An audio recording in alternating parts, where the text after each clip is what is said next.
Hello friends, welcome to my channel. ನಾನು ಮಮತಾ. ಸ್ನೇಹಿತರೆ, stretch ಮಾರ್ಕಿಗೆ home ರೆಮಿಡಿಯನ್ನು ತಿಳಿಸ್ತಾ ಇದ್ದೀನಿ. ಇದರಿಂದ ಸ್ವಲ್ಪ ಕೂಡ ಸ್ಟ್ರೆಚ್ ಮಾರ್ಕ್ ಉಳಿಯೋದಿಲ್ಲ, ಕಂಪ್ಲೀಟಾಗಿ ಕ್ಲಿಯರ್ ಆಗುತ್ತೆ. ಅಷ್ಟು ಸಿಂಪಲ್ ಮತ್ತು ಅಷ್ಟೇ ಒಂದು ಒಳ್ಳೆಯ ರೆಮಿಡಿ ಅಂತಲೇ ಹೇಳಬಹುದು.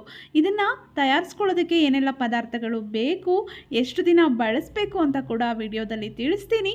ವಿಡಿಯೋವನ್ನು ಕೊನೆವರೆಗೂ ನೋಡ್ತಾ ಇರಿ. ವಿಡಿಯೋ ಇಷ್ಟ ಆದರೆ ಲೈಕ್ ಮಾಡಿ, ವಿಡಿಯೋವನ್ನು ಶೇರ್ ಮಾಡಿ. ಮಕ್ಕಳಾದಮೇಲೆ ಅಥವಾ ವೆಯ್ಟ್ ಲಾಸ್ ಆದರೆ, ವೆಯ್ಟ್ ಗೇಯ್ನ್ ಆದರೆ ಸ್ಟ್ರೆಚ್ ಮಾರ್ಕ್ ಬರೋದು ಸಾಮಾನ್ಯ. ಇದನ್ನು ಕ್ಲಿಯರ್ ಮಾಡ್ಕೋಬೇಕು ಅಂತ ಎಲ್ಲರೂ ಯೋಚನೆ ಮಾಡ್ತಿರ್ತೀವಿ. ಇದಕ್ಕೆ ಯಾವುದಾದ್ರೂ ಒಳ್ಳೆ ಕ್ರೀಮ್ ಇದ್ದರೆ ತಿಳಿಸಿ ಅಂತ ಕೇಳ್ತಿದ್ರಿ. ನಾನು ಇವತ್ತು ಹೋಮ್ ರೆಮಿಡಿಯನ್ನು ತಿಳಿಸ್ತಾ ಇದ್ದೀನಿ. ಅಲೋವೆರಾ, ಫ್ರೆಶ್ ಅಲೋವೆರಾವನ್ನೇ ತೊಗೊಳ್ಬೇಕು. ನೀವು ಫ್ರೆಶ್ ಅಲೋವೆರಾವನ್ನು ತೊಗೊಂಡು ಅದನ್ನು ಕಟ್ ಮಾಡ್ಕೊಳ್ಳಿ. ನಂತರ ಅದ್ರ ಜೆಲ್ಲನ್ನು ನಾವು ತೊಗೊಳ್ಬೇಕಾಗತ್ತೆ. ಅಲೋವೆರಾ ನಮ್ಮ ಸ್ಕಿನ್ನಿಗೆ ತುಂಬಾ ಒಳ್ಳೆಯದು. ಅದರಲ್ಲೂ ಇದು ಸ್ಟ್ರೆಚ್ ಮಾರ್ಕನ್ನು ನಿವಾರಣೆ ಮಾಡೋದಕ್ಕೆ, ಸ್ಕಿನ್ನನ್ನು ಬ್ರೈಟನ್ ಮಾಡೋದಕ್ಕೆ ತುಂಬ ಸಹಾಯ ಮಾಡುತ್ತೆ ಅಂತಲೇ ಹೇಳಬಹುದು. ಎಲ್ಲರೂ ಇದನ್ನು ಬಳಸಬಹುದು. ಇದರಿಂದ ಯಾವುದೇ ಸೈಡ್ ಎಫೆಕ್ಟ್ಸ್ ಖಂಡಿತ ಇರೋದಿಲ್ಲ ಸ್ನೇಹಿತರೆ. ಅಲೋವೆರಾ ನೀವು ರೆಡಿ ಅಲೋವೆರಾ ತಗೊಳ್ಳೋದಕ್ಕಿಂತ, ಅಂದರೆ ಹೊರಗಡೆ ಶಾಪಲ್ಲಿ ತರೋದಕ್ಕಿಂತ ನೀವು ಫ್ರೆಶ್ ಅಲೋವೆರಾ ಮನೆಯಲ್ಲೇ ಪಾಟಲ್ಲಿ ಬೆಳೆದಿರುವಂಥ ಅಲೋವೆರಾವನ್ನು ತೊಗೊಂಡ್ರೆ ನಿಮಗೆ ಒಳ್ಳೆ ರಿಸಲ್ಟ್ ಸಿಗುತ್ತೆ. ಕೆಮಿಕಲ್ಸ್ ಫ್ರೀ ಆಗಿರುತ್ತೆ, ಯಾವುದೇ ಸೈಡ್ ಎಫೆಕ್ಟ್ಸ್ ಕೂಡ ಉಂಟಾಗೋದಿಲ್ಲ ಅಂತ ನಾನು ಫ್ರೆಶ್ ಅಲೋವೆರಾವನ್ನೇ ತೊಗೊಳ್ಳಿ ಅಂತ ಹೇಳ್ತಾ ಇದ್ದೀನಿ. ಈ ರೀತಿ ಅಲೋವೆರಾವನ್ನು ಕಟ್ ಮಾಡಿಕೊಂಡು ಅದ್ರ ಜೆಲ್ಲನ್ನು ಮಾತ್ರ ತೊಗೊಳ್ಬೇಕಾಗತ್ತೆ. 1-2 ಟೇಬಲ್ ಸ್ಪೂನ್ ಅಥವಾ 1 ಟೇಬಲ್ ಸ್ಪೂನ್ ಜೆಲ್ ಆದರೆ ನಿಮಗೆ ಸಾಕಾಗಿಬಿಡತ್ತೆ. ಅಥವಾ ಈ ಒಂದು ಜೆಲ್ಲನ್ನು ನೀವು ತೆಗೆದು ಫ್ರಿಜ್ಜಲ್ಲಿ ಇಟ್ಕೊಂಡ್ಬಿಟ್ಟು ಪ್ರತಿದಿನ ಬೇಕಿದ್ರೆ ಬಳಸ್ಬೋದು. ನೋಡಿ, ಈ ರೀತಿ ನೀವು ಅಲೋವೆರಾ ಜೆಲ್ಲನ್ನು ತೊಗೊಳ್ಳಿ.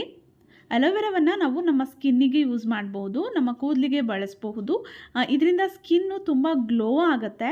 ಸ್ಟ್ರೆಚ್ ಮಾರ್ಕ್ ಕ್ಲಿಯರ್ ಆಗೋದ್ರ ಜೊತೆಗೆ ಸ್ಕಿನ್ನನ್ನು ಇದು ಮಾಯ್ಶ್ಚರೈಸ್ ಮಾಡುತ್ತೆ, ಸ್ಕಿನ್ನನ್ನು ಗ್ಲೋ ಕೂಡ ಮಾಡುತ್ತೆ ಅಂತಲೇ ಹೇಳಬಹುದು. ನೋಡಿ, ಈ ರೀತಿ ಸ್ಪೂನಿಂದ ನೀವು ಸ್ವಲ್ಪ ಪ್ರಮಾಣದಲ್ಲಿ ಜೆಲ್ಲನ್ನು ತೊಗೊಳ್ಳಿ. 1 ಟೇಬಲ್ ಸ್ಪೂನ್ ಅಷ್ಟು ತೊಗೊಳ್ತಾ ಇದ್ದೀನಿ.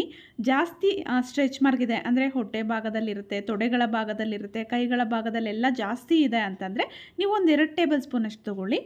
ನಂತರ ಎಷ್ಟು ನಾವು ಅಲೋವೆರಾ ಜೆಲ್ಲನ್ನು ತೊಗೊಳ್ತಿರ್ತೀವೋ ಅಷ್ಟು ನಾವು ಕೊಬ್ಬರಿ ಎಣ್ಣೆಯನ್ನು ತೊಗೊಳ್ಬೇಕಾಗತ್ತೆ. ಕೊಬ್ಬರಿ ಎಣ್ಣೆ ನಮ್ಮ ಕೂದಲಿಗೆ ಎಷ್ಟು ಒಳ್ಳೆಯದೋ ನಮ್ಮ ಸ್ಕಿನ್ನಿಗೂ ಕೂಡ ಅಷ್ಟೇ ಪ್ರಯೋಜನಕಾರಿ. ನಂತರ ನೋಡಿ, ನಾನು ಸ್ವಲ್ಪ ಪೌಡರ್ ಮಾಡಿರುವಂಥ ಸಕ್ಕರೆಯನ್ನು ತೊಗೊಳ್ತಾ ಇದ್ದೀನಿ. ಇದರಲ್ಲಿ ಇರುವಂತಹ ಲ್ಯಾಕ್ಟಿಕ್ ಆ್ಯಸಿಡ್ ನಮ್ಮ ಸ್ಕಿನ್ಗೆ ತುಂಬಾ ಪ್ರಯೋಜನಕಾರಿ. ಜೊತೆಗೆ ಇದು ಸ್ಕಿನ್ನನ್ನು ಎಕ್ಸ್ಫೋಲಿಯೇಟ್ ಮಾಡುತ್ತೆ. ಇದರಿಂದ ನಾವು ಮಸಾಜ್ ಮಾಡೋದ್ರಿಂದ ನಮ್ಮ ಸ್ಕಿನ್ನಲ್ಲಿ ಇರುವಂತಹ ಈ ಲೈನ್ಸ್ ಏನಿದೆ, ಸ್ಟ್ರೆಚ್ ಮಾರ್ಕ್ಸ್ ಎಲ್ಲ ಏನಿದೆ ಅದೆಲ್ಲ ನಿವಾರಣೆ ಆಗುತ್ತೆ. ನೋಡಿ, ಚೆನ್ನಾಗಿ ಮಿಕ್ಸ್ ಮಾಡಿ ಎಲ್ಲಿ ನಿಮಗೆ ಸ್ಟ್ರೆಚ್ ಮಾರ್ಕ್ ಇದೆಯೋ ಆ ಭಾಗದಲ್ಲಿ ಈ ರೀತಿ 5 ನಿಮಿಷಗಳ ಕಾಲ ಮಸಾಜ್ ಮಾಡಿಕೊಳ್ಬೇಕು. ಈ ರೀತಿ ಮಸಾಜ್ ಮಾಡ್ಕೊಳ್ಳಿ. 5 ನಿಮಿಷ ಮಸಾಜ್ ಮಾಡಿಕೊಂಡು ನಂತರ ಬಿಸಿ ನೀರಿನಿಂದ ವಾಶ್ ಮಾಡ್ಕೊಳ್ಳಿ. ಈ ರೀತಿ ಪ್ರತಿದಿನ ಮಾಡ್ಬೋದು, ಅಥವಾ ದಿನ ಬಿಟ್ಟು ದಿನ ಬೇಕಿದ್ರೆ ಟೈಮ್ ಸಿಕ್ಕಿಲ್ಲ ಅಂದರೆ ಮಾಡ್ಕೊಳ್ಳಿ. ತುಂಬ ಒಳ್ಳೆ ರಿಸಲ್ಟ್ ಸಿಗುತ್ತೆ ನಿಮಗೆ. ಸ್ಟ್ರೆಚ್ ಮಾರ್ಕ್ಸ್ ಕ್ಲಿಯರ್ ಆಗ್ತಾ ಬರುತ್ತೆ ಸ್ನೇಹಿತರೆ. ನೀವು 1 ವಾರ ಬಳಸೋದ್ರೊಳಗಡೆ ನಿಮಗೆ ರಿಸಲ್ಟ್ ಗೊತ್ತಾಗುತ್ತೆ.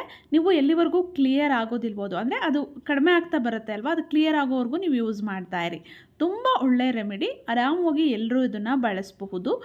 ವಿಡಿಯೋ ಇಷ್ಟ ಆಗಿದ್ದರೆ ಲೈಕ್ ಮಾಡಿ, ವಿಡಿಯೋವನ್ನು ಶೇರ್ ಮಾಡಿ, ಅನಿಸಿಕೆ ಅಭಿಪ್ರಾಯವನ್ನು ದಯವಿಟ್ಟು ಕಮೆಂಟ್ ಬಾಕ್ಸಲ್ಲಿ ಕಮೆಂಟ್ ಮಾಡಿ ತಿಳಿಸಿ. Thank you.